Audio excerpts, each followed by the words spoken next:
This is a matchmaking of investors and developers who were pre-screened by the Rural Electrification Agency in partnership with USAID and Power Africa under the Solar Power Niger program, launched as part of the Economic Sustainability Plan to achieve the rollout of 5 million new solar connections in off-grid communities.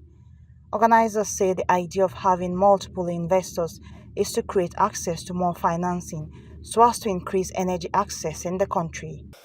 So for us, we tend to partner with those kind of stakeholders so that we can bring together all these information, support, data to ensure that, as Stephen mentioned, as a country, we have our targets and we're meeting our targets. Because what we have realized very, very quickly is that waiting for government funding to solve our problems is not going to happen, at least not in the near future. So we need to make these sort of efforts to accelerate how we get to our targets.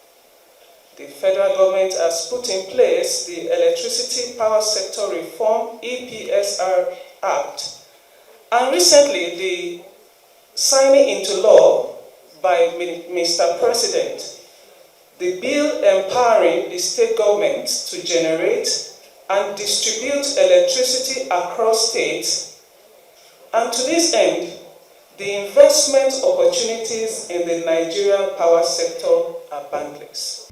This program is expected to generate an additional 7 billion naira increase in tax revenues per annum and $10 million in annual import substitution, which will in turn expand energy access to 25 million individuals. This approach will be able to build quick partnerships that will lead to new connections and further count towards our target of electrifying a minimum of 5 million households while serving a minimum of 25 million Nigerians. In Nigeria, Power Africa supports energy sector reforms, fosters an enabling environment, and leverages private sector investment to improve Nigeria's access to affordable and reliable power. Since 2018, our Power Africa program has assisted in adding over 3.6 million on and off-grid connections.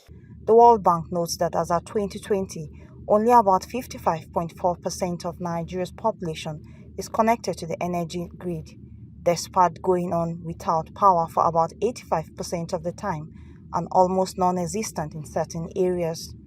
Recently, the distribution companies blamed the epileptic power supply on weather, vandalism and maintenance.